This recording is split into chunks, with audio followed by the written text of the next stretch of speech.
दोस्तों मेरा नाम है प्रणब और आप देख रहे हैं हमारा चैनल स्टडी 16। हम लोग देख रहे हैं 100 important question next MP civil जज वैकेंसी के लिए। तो फर्स्ट क्वेश्चन है बीएनएस का एक्ट नंबर कौन सा है। तो एक्ट नंबर है जो बीएनएस का वो है 45 ऑफ 2023। तो एक्ट नंबर क्या है 45 ऑफ 2023। तो आपको एक्ट नंबर पढ़ना है सभी एक्ट के और आपको न्यू लॉ भी पढ़ना है। नेक्स्ट बीएनएस में रिश्ती कहाँ पे है। तो धारा 324 में रिश्ती परिभाषित है। सेक्शन 4 बीएनएस में पनिशमेंट कितने हैं। तो डेथ है, इम्प्रिजनमेंट फॉर लाइफ है, imprisonment which is of the two description namely rigorous that is with the hard labour and next one is simple और forfeiture of property fine और एक community service. तो इससे question आएगा आपका community service से related. इसके अलावा न्यू लॉ में क्या ऐड हुआ है, क्या हटाया गया है, ये क्वेश्चन आ सकता है। अभी हम लोग सिर्फ ये क्वेश्चन देख रहे हैं, क्वेश्चन और आंसर। डिटेल में फिर हम लोग धीरे धीरे देखेंगे अलग से, ठीक है। तो न्यू लॉ को सिनोनिम क्या है बर्ड फोस्टरिंग का। तो सिनोनिम है नर्चरिंग। और एमपी सिविल जज में इंग्लिश का वेटेज है 10, जिसमें से antonym, synonyms, active voice, passive voice, tense, narration, जिस टाइप्स के क्वेश्चन आते हैं, ठीक है। One who hates women is called, तो इसे कहते हैं मिसोजाइनिस्ट। एंटोनाइम और बर्ड अरेंजमेंट इज एक्सोनिडेट। और आपको इंग्लिश में प्रैक्टिस करनी पड़ेगी। इंग्लिश में आपको ऑनरेबल हाई कोर्ट जितने भी एग्जाम कंडक्ट करवाता है अगर उनमें इंग्लिश आती है तो उनके आप प्रीवियस ईयर पेपर देखिए। और आप एडीजे के और एमपी सिविल जज के और डीएलओ में अगर इंग्लिश आती है तो जितने भी एग्जाम हैं जिनमें इंग्लिश आती है इंग्लिश के पेपर लगाइए आप। और 100 क्वेश्चन की प्रैक्टिस करनी पड़ेगी, एंटोनिम्स की, सिनोनिम्स की, वन वर्ड्स की। सोमनाम्बुलिस्ट का मतलब क्या है। One who has the habit of barking in sleep, right. तो ऑर्डर 40 रूल 5 सीपीसी में कलेक्टर में भी अपॉइंटेड रिसीवर। सीपीसी आपको अलग से पढ़ना होगा। सीपीसी में डायरेक्ट ऑर्डर से क्वेश्चन आते हैं, सीपीसी में डायरेक्ट ऑर्डर से क्वेश्चन आते हैं, रूल से क्वेश्चन आते हैं और सेक्शन से क्वेश्चन आते हैं। सीपीसी का वेटेज बढ़ा दिया है। पिछली बार 15 नंबर की आती थी सीपीसी, अब 20 नंबर हो गए हैं। कॉन्स्टिट्यूशन 10 नंबर से 5 नंबर हो गया है। तो CPC order 40 rule 5 CPC deals with collector में भी अपॉइंटेड एज रिसीवर। नेक्स्ट है एनआईए के इंपॉर्टेंट सेक्शन। तो एनआईए से आपके केसेस भी पूछे जाने लगे हैं, रिसेंट केसेस पूछे जा रहे हैं। Promissory note, bill of exchange और चेक कहाँ पे है। तो धारा 4, 5 और 6 में एनआईए से रिसेंट केस पूछे जा रहे हैं। एनआईए के डायरेक्ट आपको सेक्शन पता होना चाहिए इंपॉर्टेंट, जैसे 118, 119, 139, 138 वगैरह, ठीक है। Which section of the IT act deals with cyber terrorism. तो सेक्शन 66F में। और ये 3 न्यू लॉ 3 नए एक्ट जोड़े गए थे, जुवेनाइल, पॉक्सो और आईटी। उसमें से जो आईटी एक्ट है उसी से रिलेटेड एक क्वेश्चन है। आईटी एक्ट के आपको 100-200 क्वेश्चन प्रैक्टिस करके जाना होगा, तो उसमें से आपके लिए हेल्पफुल होगा। नेक्स्ट है who can investigate the cyber crime under the IT act. तो इंस्पेक्टर ऑफ पुलिस। और दोस्तों एक बात बताएं, आपको वैकेंसी के लिए वेट नहीं करना है। नेक्स्ट जो एमपी सिविल जज वैकेंसी है उसके लिए आपको वेट नहीं करना है अगर आपको एग्जाम क्वालिफाई करना है तो। और आप स्टडी 16 से बिल्कुल जुड़ जाइए। पनिशमेंट साइबर टेररिज्म की आईटी एक्ट में कितनी है। तो लाइफ इम्प्रिजनमेंट है, यानी आजीवन कारावास। और which section deals with the legal recognization of digital signature. तो सेक्शन 5 है। आईटी एक्ट 2008 अमेंडमेंट एक्ट कब लागू हुआ। तो 27 अक्टूबर 2009 को। Punishment for identity theft in IT act कितनी है। तो 3 ईयर्स इम्प्रिजनमेंट है और 1 लाख रुपीज़ और पेनल्टी और बहुत है। Appeal court on the order issued by the cyber appellate tribunal. Cyber appellate tribunal की अपील कहाँ होगी, हाई कोर्ट में होगी। Time limit for filing appeal against order of cyber appellate tribunal.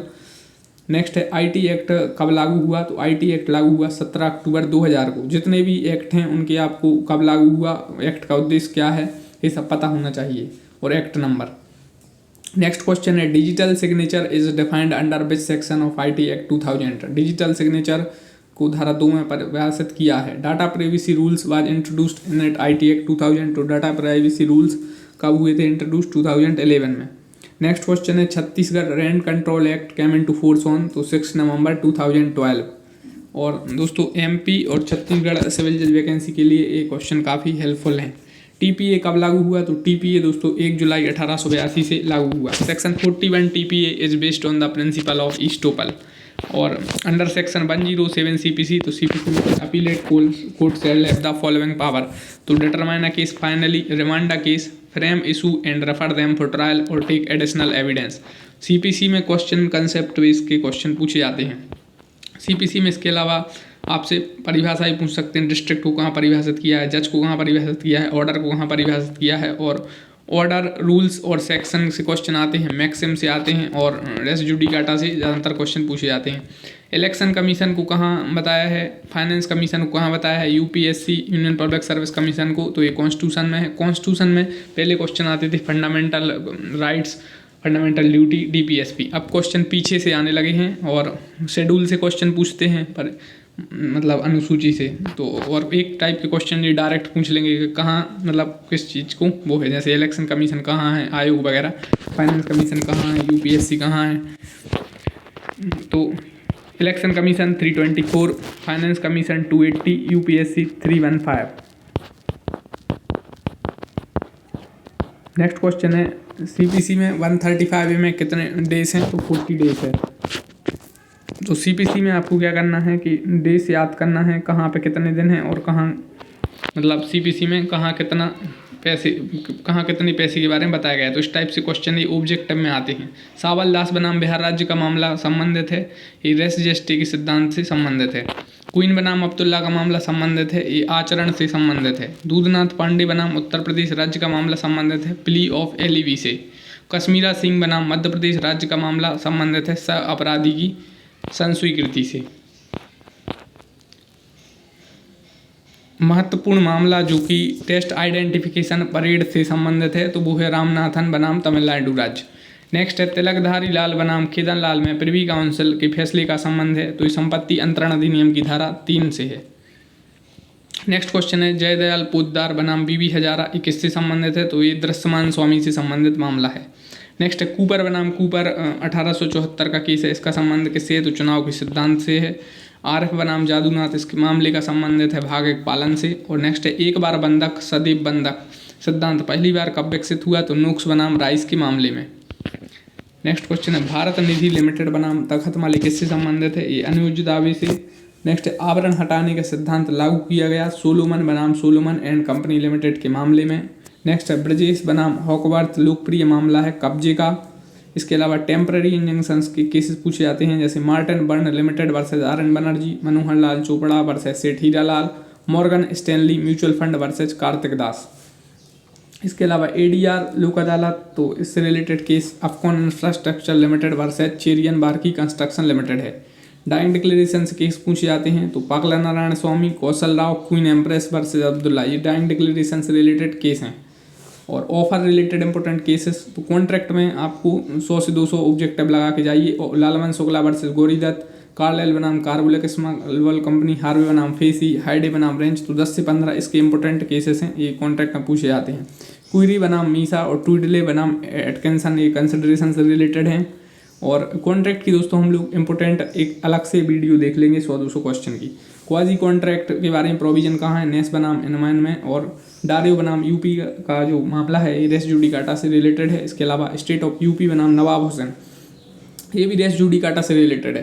तुल्क बनाम मोक्से, तो ट्वीडले बनाम एटकिंसन, एक case related to privity of contract. Next बताना है आपको करेक्ट स्टेटमेंट, तो इलेक्ट्रॉनिक रिकॉर्ड्स हैं जो डॉक्यूमेंट्री एविडेंस हैं।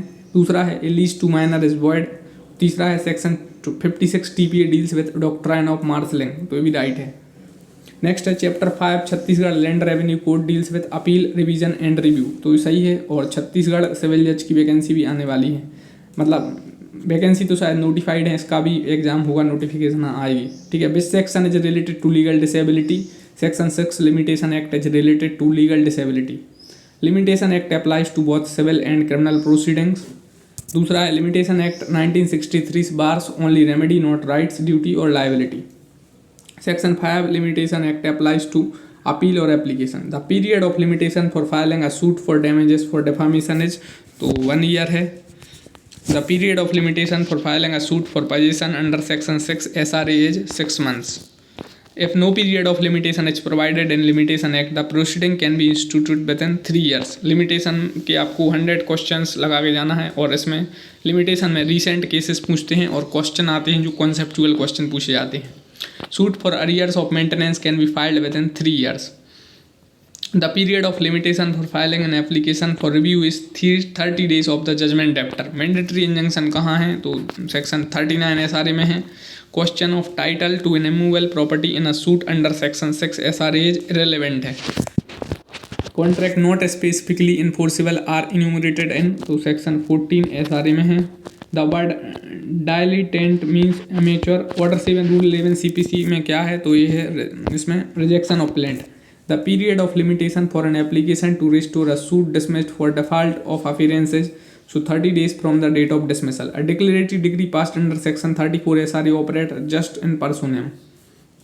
केस बालफर बनाम बालफर डील्स विद, तो इसका जो संबंध है वो है intention to create legal relationship से। The Indian contract act came into force on 1 सितंबर 1872। डॉक्ट्राइन ऑफ इलेक्शन कहाँ कवर्ड है, तो सेक्शन 35 TPA में।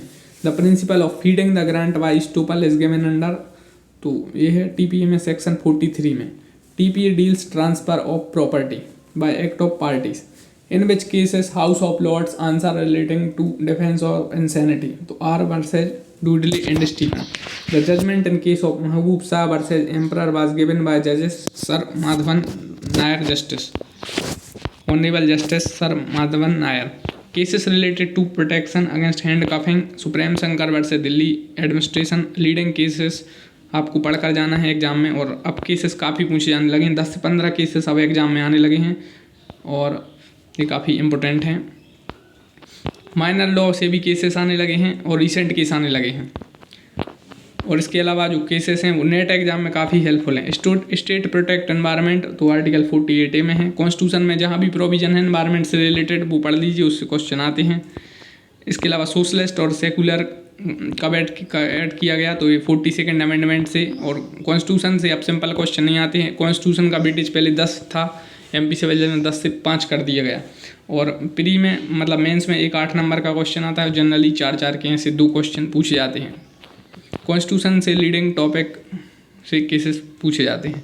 आर्टिकल 21A कब जोड़ा गया, तो 86 अमेंडमेंट 2002 से। आर्टिकल 19 में 6 फ्रीडम्स हैं। हेकलिन टेस्ट रिलेटेड टू 19(2) में। Decency and morality, Hicklin test किससे रिलेटेड है, मतलब तो डेसेंसी एंड मोरालिटी से। Mandamus writ issued to the public servant, और ये रिट वाले क्वेश्चन भी आते हैं। मतलब कितनी रिट्स हैं और किस रिट का क्या मतलब है। प्रिवेंटिव डिटेंशन किस लिस्ट में है, तो कंकरेंट लिस्ट में है। डिसेंटिंग जजमेंट आधार बिल में किसने दिया, ऑनरेबल जस्टिस DY चंद्रचूड़ ने। अभी कौन है चीफ जस्टिस, ये क्वेश्चन आएगा, मतलब कौन सी भी नंबर के हैं। Order related to set of counter claim and return statement, तो ऑर्डर 8 है। डिग्री कहाँ डिफाइंड है, 2(2) में। इसके अलावा ऑर्डर पूरे आपको पढ़ना है पहले, मतलब फिर भी इम्पोर्टेंट तो आप याद कर ही लीजिए order. Direction of the court to opt for only any one mode of alternative dispute resolution is provided in Order 10 Rule 1A, in which section of the CPC arrest or detention for money is prohibited, so section 56 CPC में। In which case CPC possession follows title, तो Nazir Mohammad versus J Kamala and other. Order appealable not, कौन सी order appealable नहीं है, तो 35 से 91, 95 appealable है, J appealable नहीं है। Order 26 rule 9। MPLRC कब प्रवर्त हुई, तो 2 अक्टूबर 1959 को। MPLRC के आप और अकोमोडेशन के 100-200 ऑब्जेक्टिव क्वेश्चन लगाकर जाइए। A collection of records on a particular topic in database are stored as file. Control shift alt are keys, तो मॉडिफायर कीज हैं। कंप्यूटर के आपको 100 से 200 क्वेश्चन इस चैनल पर मिल सकते हैं, हम लोग आगे देखेंगे। To insert header and footer, click on which menu insert. Undo and redo button are in the following toolbar, standard toolbar. Which one of the following shortcut key is used to paste a file, Ctrl+B. Bit and sort for binary digit. Shortcut for displaying the full page as they are printed, so Ctrl+F2. Correct spelling क्या है, commensurate की एक question आता है MP civil जज में। Fostering का synonyms क्या है, नर्चरिंग है। Antonyms of arrangement as exonerate. Representative suit CPC में कहाँ है, ऑर्डर 1 रूल 8 में है। Set of under CPC deals under order 8 rule 6 CPC। Pleading का मतलब क्या है, प्लेंट एंड रिटर्न स्टेटमेंट। इसके अलावा res judicata bars the institution of suit. तो हम लोग ने देखे इस वीडियो में 100 क्वेश्चंस, नेक्स्ट वीडियो में भी हम लोग देखेंगे और ये आपके नेक्स्ट MP सिविल जज वैकेंसी के लिए काफ़ी हेल्पफुल होंगे। ठीक है, तो वीडियो को लाइक कर लीजिए, चैनल को सब्सक्राइब कर लीजिए और thanks for watching the video. Thank you.